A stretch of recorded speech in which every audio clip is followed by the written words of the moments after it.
श्री शिवाय नमस्तु भयम। दोस्तों, जैसा कि आप सभी लोग जानते हैं कि 2 नवंबर 2025 यानी रविवार को पड़ रही है कार्तिक महीने की देवउठनी एकादशी व्रत और तुलसी विवाह। और दोस्तों, यह वह तिथि है जो कार्तिक महीने में पड़ने वाली सबसे बड़ी तिथि देवउठनी एकादशी व्रत है, क्योंकि यह रविवार के दिन पड़ रही है और इसका बहुत ही बड़ा और विशेष महत्व होता है। पूज्य गुरुजी ने कहा है कि अगर कभी भी मौका लग जाए और 2 नवंबर कार्तिक महीने की देवउठनी एकादशी रविवार को पड़ जाए तो आप लोग को हल्दी वाले पानी का उपाय तो अवश्य ही करना चाहिए। इन दोनों का संयोग बहुत कम आता है।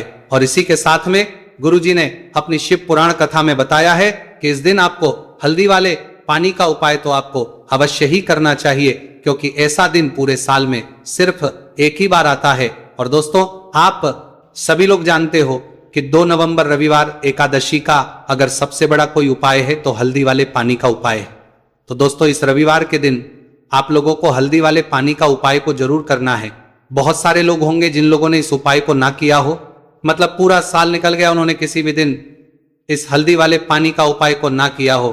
पर दोस्तों, आपके पास एक आखिरी मौका बचा हुआ है जो कि 2 नवंबर के दिन है। तो इस दिन आप लोगों को इस वाले उपाय को जरूर कर लेना है।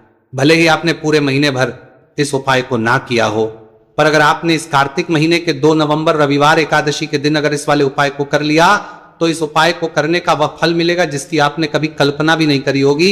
इसीलिए आप लोग इस वाले उपाय को एक बार जरूर कर लेना है, ताकि आप लोगों के हाथ से यह मौका ना जा सके और आपको इस उपाय को करने का फल मिल सके। दोस्तों, यह उपाय पंडित जी ने अपनी अभी की ही श्री शिव महापुराण की कथा में बताया है, जिस उपाय को आज हम आपको बहुत अच्छे से समझाने वाले हैं। इस वीडियो को देखने के लिए के बाद इस उपाय को समझने के लिए आपको कोई और को देखने की जरूरत नहीं पड़ेगी। तो चलिए दोस्तों, उपाय को शुरू करते हैं। देखिए, यह इस कार्तिक महीने के रविवार एकादशी के दिन ये इतना खास होता है, इतना महत्वपूर्ण होता है। देखा गया है कभी कभी बड़े बड़े पूजा पाठ अनुष्ठान से जो मनोकामना पूर्ण नहीं होते, वो कार्तिक मास के रविवार एकादशी के दिन एक छोटे से उपाय करने से ही आपकी मनोकामना पूर्ण हो जाती है। और बहुत सारे लोगों ने इसको किया भी है और उनको इस उपाय को करने का फल भी जरूर मिला है। अगर आप लोग भी इस उपाय को करना चाहते हैं तो आप इस उपाय को पहले अच्छे से समझ लेना, सुन लेना, उसके बाद करना।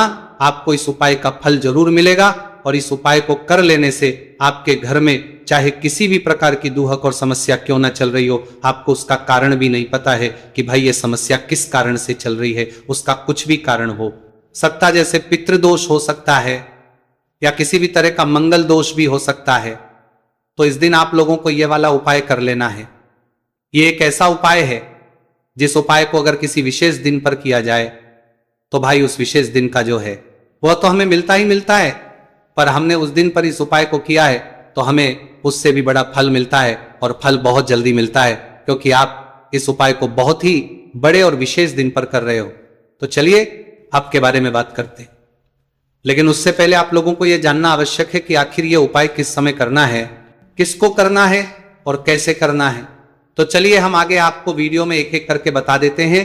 लेकिन उससे पहले अगर आप लोग हमारे चैनल पर पहली बार आए हैं या फिर मेरी आवाज आज पहली बार सुन रहे हैं तो हमारे चैनल को सब्सक्राइब जरूर कर लेना और इस वीडियो को लाइक करके कमेंट बॉक्स में श्री शिवाय नमस्तु भयम ओम नमः शिवाय जरूर टाइप कर देना। तो दोस्तों, इस हल्दी वाले पानी का उपाय को हमें इस रविवार एकादशी के दिन कैसे करना है, किसको करना है, किस समय करना है और कहां पर करना है, ये सारे सवालों के जवाब आपको इस वीडियो में मिल जाएंगे। और जो ये वीडियो देखेगा भाई, उसको हल्दी वाले पानी का उपाय जरूर करना चाहिए, क्योंकि इस दिन हल्दी का भी बहुत ही बड़ा और विशेष महत्व होता है।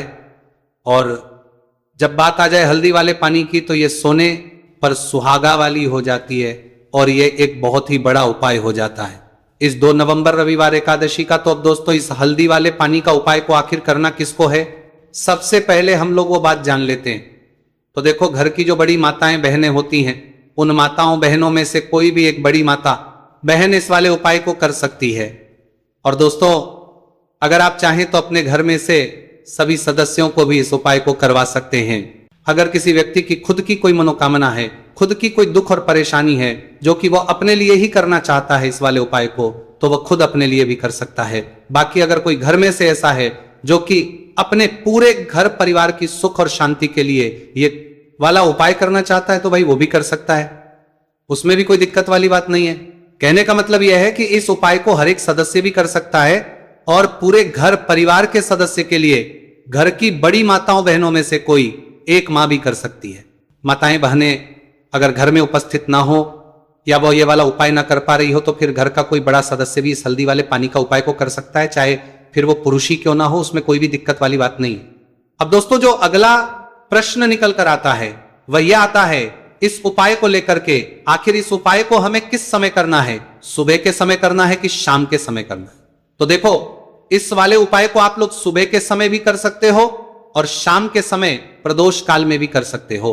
अब अगर आप पूछो कि भाई सबसे उत्तम समय कौन सा रहेगा इस हल्दी वाले पानी का उपाय को करने का, तो हम आपसे बस यही कहेंगे कि इस उपाय को आप सुबह के समय करेंगे तो ज्यादा बेहतर होगा।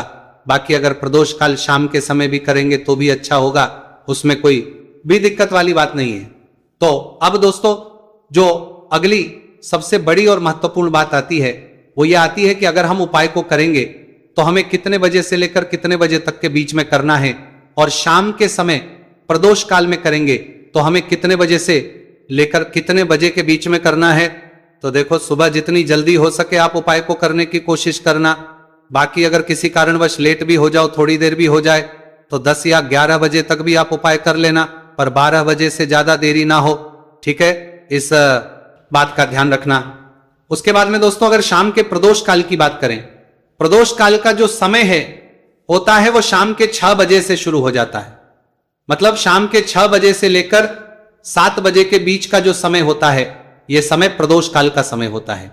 तो आप इस उपाय को 7 या 8 बजे के बीच में भी कर सकते हो, मतलब शाम के 6 बजे से रात 8 बजे के बीच में आप कभी भी इस वाले उपाय को कर सकते हो, उसमें कोई भी दिक्कत वाली बात नहीं है।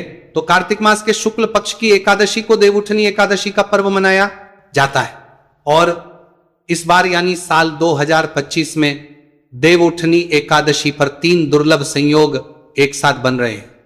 ऐसे में अगर आप हल्दी वाले पानी का उपाय कर लेते हैं तो ऐसा समझ लीजिए भाग्य आपका चमकता है और निर्धनता हमेशा के लिए घर से दूर हो जाती है। अब जो लोग धन की कामना करते हैं, चाहते हैं कि धन से घर भरा रहे और धन जो है घर में आता रहे, तिजोरी धन से भरी रहे, निर्धनता जल्दी से दूर हो जाए, तो आप समझ लीजिए कि हल्दी वाले पानी का उपाय आपके जीवन में महाचमत्कार करने वाला है, क्योंकि यहां पर सीधे सीधे आपको श्री हरि विष्णु की कृपा और उनका आशीर्वाद मिल जाता है, क्योंकि हल्दी जो है ये श्री हरि विष्णु से ही जुड़ी है और साथ ही साथ धन को बढ़ाने का काम बहुत तेजी के साथ हल्दी करती है। तो साल की सारी एकादशी में सबसे बड़ी एकादशी होती है और इस दिन से सारे शुभ और मांगलिक कार्य शुरू हो जाते हैं। मां तुलसी बहुत ही प्रसन्न होती है और अपने भक्तों की मनोकामना को पूरा करती है। और इस दिन यदि कोई भी व्यक्ति सच्ची श्रद्धा से सही तरीके से हल्दी का यह उपाय कर लेता है तो वह व्यक्ति अपने जीवन